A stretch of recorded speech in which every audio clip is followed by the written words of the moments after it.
guys, இன்னைக்கு நம்ம chapter பார்த்தீங்கன்னா டிவிடெண்ட் டிசிஷனில் ஃபார்முலா பார்க்க போகிறோம். இப்போ இத்தனை சம் போட்டதில் வந்து நம்மளுக்கு இபிஎஸ்ஸு, ரேட் ஆஃப் ரிட்டர்ன்ஸ், அப்புறம் வந்து காஸ்ட் ஆஃப் கேபிட்டல் எல்லாமே கொடுத்து வச்சுருந்தாங்க. நம்ம வந்து ஸ்ட்ரைட்டாக வந்து ஃபார்முலா சப்ஸ்டியூட் பண்ணி போட்டுட்டோம். டி மட்டும் தான் நம்மளுக்கு கண்டுபிடிக்கிற வேலையாக இருந்தது. ஆனால் இபிஎஸ்ஸு அப்புறம் வந்து கேலாம் வந்து நம்மளே கண்டுபிடிக்க வேண்டியதாக இருக்கும். அப்போ அதோடைய ஃபார்முலா வந்து நம்ம தெரிஞ்சுக்கணும். Calculation of earning per shares பார்த்தீங்கன்னா இபிஎஸ் அதோடைய ஃபார்முலா பார்த்தீங்கன்னா profit for equity share holders divided by number of share holders. Next பார்த்தீங்கன்னா இபிஎஸ் வந்து பார்த்தீங்கன்னா dividend divided by number of shares. Next formula பார்த்தீங்கன்னா calculation of profit price per shares or retentions. Price earning ratio equal to market price divided by EPS. Calculation of cost of capital K equal to 1 divided by price earning ratio into 100. ஓகேங்களா? இப்போ இதை வச்சு தான் நம்ம வந்து கண்டுபிடிக்க போகிறோம். கண்டுபிடிச்சி மார்க்கெட் ப்ரைஸ் பர் ஷேர்ஸ் வந்து நம்ம கண்டுபிடிஷன் 6 பார்க்க போகிறோம். சாம்தேவ் லிமிடெட், அது கம்பெனியோட பேர் பார்த்திங்கன்னா Samdev limited. Earning of a company பார்த்திங்கன்னா ₹10 lakhs. டிவிடெண்ட் பெய்டு பார்த்திங்கன்னா ₹6 lakhs. நம்பர் ஆஃப் ஷேர்ஸ் பார்த்தீங்கன்னா ₹1 lakh.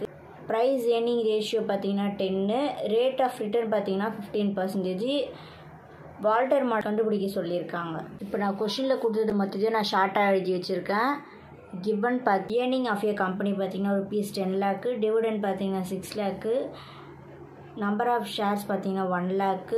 ப்ரைஸ் ஏர்னிங் ரேஷியோ பார்த்தீங்கன்னா 10. ரேட் ஆஃப் ரிட்டர்ன் பார்த்தீங்கன்னா, அதாவது ரேட் ஆஃப் ரிட்டர்ன் மட்டும் தான் கரெக்டாக கொடுத்துருக்காங்க. அது வந்து பர்சன்டேஜ் நம்மளுக்கு. ரேட் ஆஃப் ரிட்டர்ன் பார்த்தீங்கன்னா நம்மளுக்கு 15%. ஃபஸ்ட்டு நம்ம என்ன கண்டுபிடிக்க போகிறோம்னா இபிஎஸ் கண்டுபிடிக்க போகிறோம். இபிஎஸ் உடைய ஃபார்முலா பார்த்தீங்கன்னா EPS equal to profit for equity share holders divided by number of equity share holders. அதான் ஃபார்மேட்டு. ஃபஸ்ட்டு பார்த்தீங்கன்னா profit for equity share holders கொஷினில் கொடுத்துருப்பாங்க. ஃபஸ்ட்டு ஏர்னிங் ஆஃப் ஏ கம்பெனின்னு கொடுத்துருக்காங்களா, அதுதான் வந்து ப்ராஃபிட்னாலும் ஏர்னிங்னாலே ஒன்று தான்.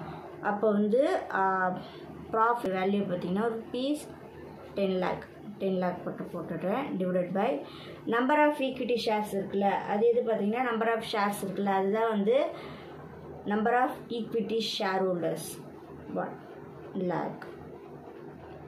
நெக்ஸ்ட் பார்த்தீங்கன்னா 10 lakh டிவைடட் பை 1 lakhன்னு போட்டால் நம்மளுக்கு ஆன்சர் பார்த்தீங்கன்னா ₹10.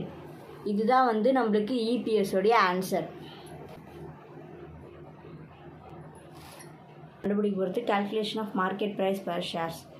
அதோடைய ஃபார்முலா பார்த்திங்கன்னா இது வந்து நம்ம வந்து ரிட்டன்ஷன்ஸ்னு சொல்லலாம். ஸோ கண்டுபிடிக்கிறதுக்காக இந்த ஃபார்முலா நம்ம யூஸ் பண்ண போகிறோம். Price earning ratio equal to market price divided by K. ஓகேங்களா? ப்ரைஸ் ஏர்னிங் ரேஷியோனாலும் நம்மளுக்கு இபிஎஸ் சேம். அப்போ வந்து இது இபிஎஸ் வந்து ஆல்ரெடி நம்ம வந்து எழுத போகிறோம். 10 ப்ரைஸ் நம்மளுக்கு கிடைக்கல. அப்போ மார்க்கெட் ப்ரைஸை அப்படி எடுத்து எழுதிக்கோங்க. Market price divided by EPS. EPS நம்ம என்ன கண்டுபிடிச்சோம், இந்த இருக்குல்ல இந்த 10, அதை தான் வந்து இங்கே எழுத போகிறோம். ஓகேங்களா? இந்த மார்க்கெட் ப்ரைஸ் வந்து நம்ம இங்கே கொண்டு வர போகிறோம். இந்த 10 வந்து இங்கே கொண்டு வர போகிறோம். மார்க்கெட் இங்கே கொண்டு வந்துட்டோம். இப்போ இந்த 10 இருக்குல்ல, இங்கே டிவைடில் இருக்கிறத நான் வந்து மல்டிப்பிளில் கொண்டு வர போகிறேன். இந்த 10 இங்கே வந்துடுது, கீழே இருக்க இந்த 10 வந்து இங்கே வந்துடுது. ஓகேங்களா? இப்போ இது ரெண்டுத்தையும் நான் வந்து இன்ட்டு பண்ண போகிறேன். இன்ட்டு பண்ணால் நம்மளுக்கு வர 10 × 10 100. இதுதான் வந்து நம்மளுக்கு ரிட்டன்ஷன்ஸ். ஓகேங்களா? ரிட்டன்ஷன்ஸு இப்போ நம்ம கண்டுபிடிச்சாச்சு. ரிட்டன்ஷனோட வேல்யூ பார்த்திங்கன்னா நெக்ஸ்ட்டு நம்ம காஸ்ட் ஆஃப் கேபிட்டல் கண்டுபிடிக்க போகிறோம். K equal to 1 divided by EPS into 100. இபிஎஸ்னாலும் நம்மளுக்கு ப்ரைஸ் ஏர்னிங் ரேஷியோனாலும் ஒன்று தான். ஓகேங்களா? இப்போ 1 வந்து நான் அப்படியே மேலே எழுத போகிறேன். ப்ரைஸ் ஏர்னிங் ரேஷியோ நம்ம என்ன கண்டுபிடிச்சோம், ஃபஸ்ட்டு 10 கண்டுபிடிச்சோம். 10 × 100. ஓகேங்களா? 1 டிவைடட் பை 10 × 100 வர பர்சன்டேஜ் பார்த்திங்கன்னா 10%. இதுதான் கேபிட்டல் கேவோடைய பர்சன்டேஜ் பார்த்திங்கன்னா 10%. பிடிக்க போகிறோம்னா டி கண்டுபிடிக்க போகிறோம். 4வது D equal to EPS into pay out.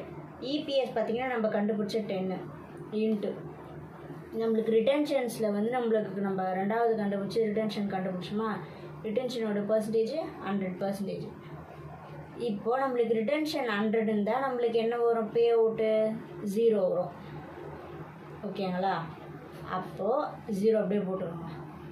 Next எந்த நம்பர் கூட நம்ம இன்ட்டு 0 பண்ணாலும் நம்மளுக்கு வர value 0. D equal to 0.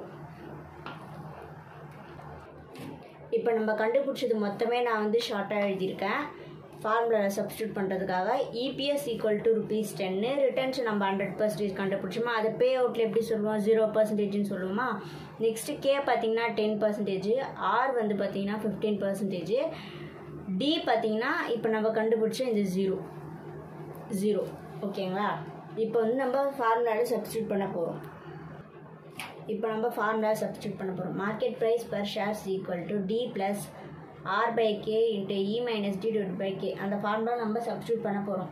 D பார்த்திங்கன்னா நம்மளுக்கு 0 ப்ளஸ் ஆர் பார்த்திங்கன்னா 15%, கே பார்த்திங்கன்னா 10%, இ பார்த்திங்கன்னா நம்மளுக்கு 10 மைனஸ் டி பார்த்திங்கன்னா 0 டிவைடட் பை கே பார்த்திங்கன்னா 10%. இப்போது இங்கே கீழே இருக்க 0 அது நம்மளுக்கு தேவைப்படாது. நெக்ஸ்ட்டு 15% நம்ம எப்படி போடுவோம், 15 டிவைடட் பை 100ன்னு போட்டால் நம்மளுக்கு வர வேல்யூ 0.15 கிடைக்குமா.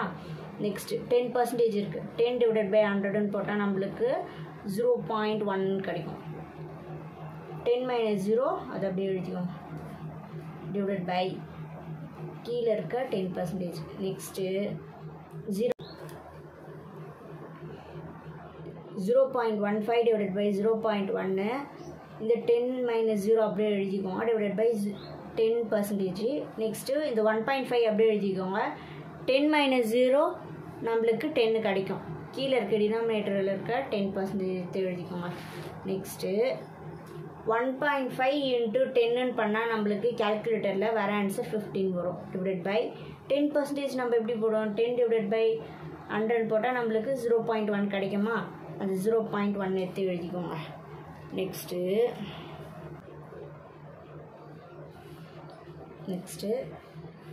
15 டிவைடட் பை 0.1ன்னு பண்ணால் நம்மளுக்கு வர ஆன்சர் ₹150. இதுதான் வந்து market price per share 150. Analyse பார்ப்போம். சாம்தேவ் லிமிடெட் தான் இந்த கம்பெனியோட பேர், சாம்தேவ் லிமிடெடு. இது வந்து க்ரோத் ஃபார்ம் நம்ம எப்படி கண்டுபிடிப்போம்னா, ஆரோடைய வேல்யூ இன்க்ரீஸ் ஆகிருந்து கேவோடைய வேல்யூ டிக்ரீஸ் ஆகிருந்தால் இது வந்து க்ரோத் ஃபார்மு. இதை ஷார்ட்டாக எப்படி சொல்லுவாங்கன்னா ஆர் கிரேட்டர் தென் கேன்னு சொல்லுவாங்க. இதோட ஐடியல் பே அவுட் பார்த்தீங்கன்னா 0%. தேங்க்யூ ஃபார் வாட்சிங்.